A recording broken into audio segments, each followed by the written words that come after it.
શ્રીમદ ભાગવત આજે બીજો દિવસ. હજી આપણે તારીખ નક્કી કરી હતી અને કાલ પહેલો દિવસ તો કથાનો થઈ ગયો. ખબર ન પડી પહેલો દિવસ કેમ વયો ગયો.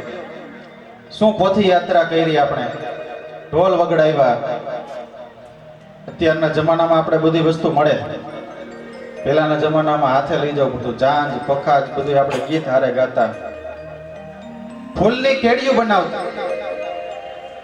અને ઈ પોથીજીને આપણે આપણા આંગણે લઈ આવી વાંચતે ગાજતે. બધાને એમ થાય કે આ પોથીનો ગ્રંથ કે મારે માથે લેવો છે, મસ્તક ઉપર. એક એકને એમ થાય કે આ પોથી મારે મસ્તક ઉપર લેવી છે. શું ધારી તો આપણે ઈ પોથી રહી એને હાથમાં લઈ આવી ન શકીએ? હાથમાં લઈ આવી હતી. પણ આજ ભગવાન કૃષ્ણની કથા, અને કૃષ્ણની જ્યારે કથા, એનું મહાપુરાણ એટલે શ્રીમદ ભાગવત. આ શ્રીમદ ભાગવત ને આપણે ક્યાં પધરાવ્યું? આપણા મસ્તક ઉપર. ફૂલની કેડી બનાવી એ માર્ગની ઉપર આપણે હાલી અને ભગવાનને વાંચતે ગાજતે લઈ. પણ આજ આ શ્રીમદ ભાગવતની કથાની અંદર આ 7 દિવસીય સત્રની કથામાં મારે ને તમારે જે હરિદ્વારમાં વહે એ કઈ ગંગા? તો કે ભાગીરથી ગંગા.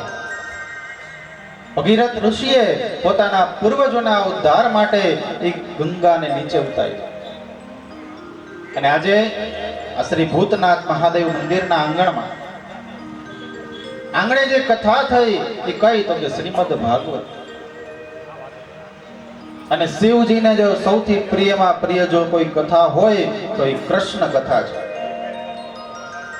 આપણે વિચાર કરીને કે ભગવાન શિવ શંકર જ્યારે કૈલાસમાં, આપણે ગમે એટલી સિરિયલો જોઈ, બધું જોયું, ત્યારે ભગવાન શિવ કૈલાસમાં આપણને જોવા મળે ધ્યાન મુદ્રામાં, સમાધિમાં લાગેલા હોય.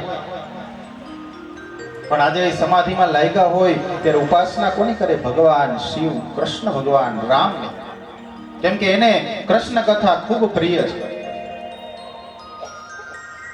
અને આજે એના આંગણામાં જ્યારે આ કથા થાય ત્યારે શિવજીને કેટલો અલૌકિક આનંદ પ્રાપ્ત થાય. શ્રીમદ ભાગવતની કથા શ્રવણ માત્રથી શું થાય? તો કે ભગવાનની ભક્તિમાં આપણો વિશ્વાસ છે એ દ્રઢ બને છે, ભક્તિ ઉત્પન્ન કરાવે એવી આ કથા. લાકડામાં અગ્નિ છે, પણ આ અગ્નિને પ્રગટ કરવા માટે એક પ્રક્રિયા આપણે કરવી પડે. નહીતર શું હોય? લાકડામાં અગ્નિ હોય પણ છતાંય એ લાકડું બળીને ભસ્મ ન થાય.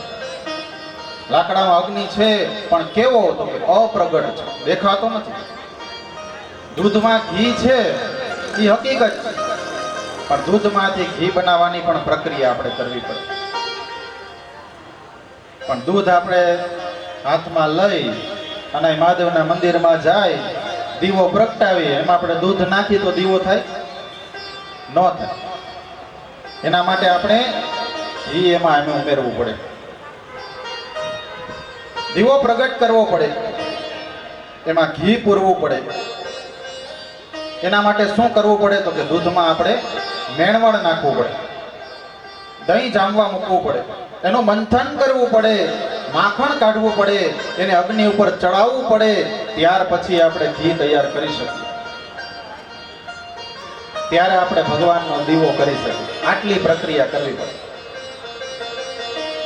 એ મોહને દૂર કરી વિશુદ્ધ પ્રેમ કે જે વ્યક્તિની અંદર છે એને દૂર કરી વિશુદ્ધ પ્રેમને જાગૃત કરવાની પ્રક્રિયા એટલે આ શ્રીમદ ભાગવત, કે જે 7 દિવસીય ભાગવતની કથા. 9 દિવસ રામકથા સાંભળો કે 7 દિવસ શ્રીમદ ભાગવતની કથા સાંભળો, કે શિવ ભક્તો હોય તો 9 દિવસ શિવ ચરિત્ર સાંભળો, દેવી માના ભક્ત હોય તો દેવી ભાગવત સાંભળો. પણ આ કથા જે છે એ કેવી? અંદરના પ્રેમને એ પ્રગટ કરે છે. આપણા બધાની અંદર ભગવાન પ્રત્યેની ભક્તિનો પ્રેમ તો રહેલો જ છે, પણ આ કૃષ્ણ કથા છે એ આપણા પ્રેમને જાગૃત કરે છે. જેને સાંભળવાથી મનુષ્યને ભક્તિ થાય, ભગવાનમાં પ્રેમ થાય, એનું નામ ભક્તિ. શ્રીમદ ભાગવત કહે છે કે 3 વસ્તુને દૂર કરનારી, હરી લેનારી, શોક, મોહ અને ભય. થોડો વિચાર કરો, ભાગવતજીની વાતનો અર્થ શું? તો કે દરેક વ્યક્તિને જીવનમાં આનંદ જોઈએ છે. જોઈ છે કે નથી જોતો? આપણે બધાને આનંદ જોતો જ હોય, પણ આપણે કથામાં આવી છે શું કરવા? તો કે આનંદ કરવા માટે. બહાર ફરવા જાય શેના માટે? તો કે આનંદ લેવા માટે. પણ આ આનંદ છે એ શું છે? તો કે જીવનમાં શોખ છે. અને દરેકને જોઈ શું? તો કે સુખ, શાંતિ, સંતતિ હોય, સંસ્કાર જોઈ, આ બધી વસ્તુ હોય તો ભગવાનની દયા છે એમ આપણે માનવું. અને ત્રીજું, જીવનમાં સૌથી મોટું શું? તો કે શાંતિ જોઈએ. ભગવાને બધું આપ્યું હોય, ગાડી, બંગલો, સુખ, શાંતિ, સમૃદ્ધિ, પણ એક શાંતિ ન હોય ને તો આ કઈ વસ્તુ આપણે વાપરી શકી નહીં. તો માણસ જીવી નથી શકતો. જે આનંદ હોય, નિત્ય હોય, સુખ હોય, શાશ્વત હોય, એ કોણ છે? તો કે પરમાત્મા, શ્રી રામ, શ્રી કૃષ્ણ. મીરાબાઈ શું કહે છે? તો કે સંસારીનું સુખ કેવું? તો કે ઝાંઝવાના જળ જેવું. ઝાંઝવાના જળ હોય ને એ આપણને દેખાય પણ એવું હોય નહીં. એમ સંસારમાં જે સુખ છે એ આપણને દેખાય પણ ખરેખર છે નહીં. આ સંતતિ, પૈસા, ઘર, પણ એનાથી જ માણસ છે એ પોતે દુઃખી થાય. ભગવાન પોતે પણ કેવા? તો કે શાંત સ્વરૂપ છે, નિત્ય છે, શાંતાકારમ ભુજગ શયનમ. ભગવાન વિષ્ણુ છે પણ કેવા? શાંતાકારમ ભુજગ શયનમ.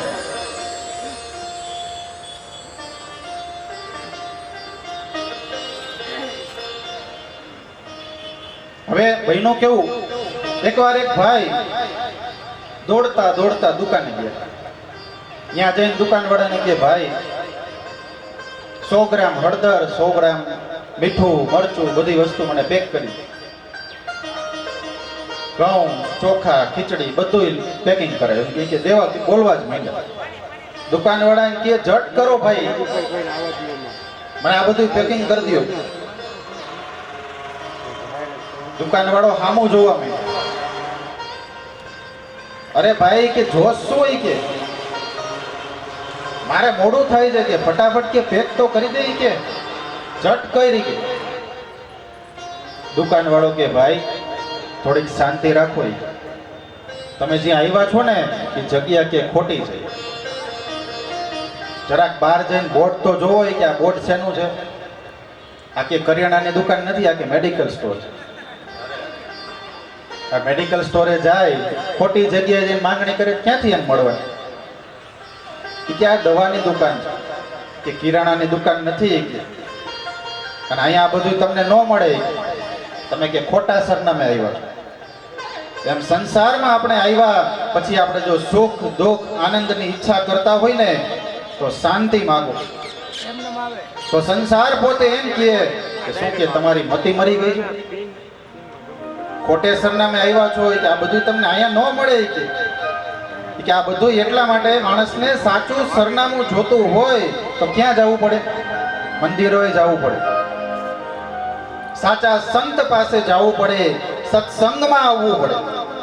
ત્યાં આ બધી માંગણી જો માણસ મૂકે ને તો ભગવાન એની બધી મનોકામના પૂર્ણ કરે. અહીંયા કથામાં આવ્યા પછી આપણે બીજી બધી ઉપાધિ હોય એ મૂકી દઈ અને અહીંયા ભગવાનને જે પ્રાર્થના કરી એ પરિપૂર્ણ 100% કરે. ભગવાન છે પણ કેવા? આનંદ સ્વરૂપ છે, નિત્ય છે. અને ભગવાન પોતે શાંતાકાર, શાંત સ્વરૂપ. મનુષ્યના જીવનમાં જ્યારે વૈરાગ્ય આવે ને ત્યારે પોતે સાધુ થઈ શકે. એ સાધુ તેરો સંગડો ના છોડો મેરે લાલ, લાલ મેરા દિલ में સંતો લાગી વૈરાગી રામા, જોયું મેં જાગીયો રેજી. એ સાધુ તે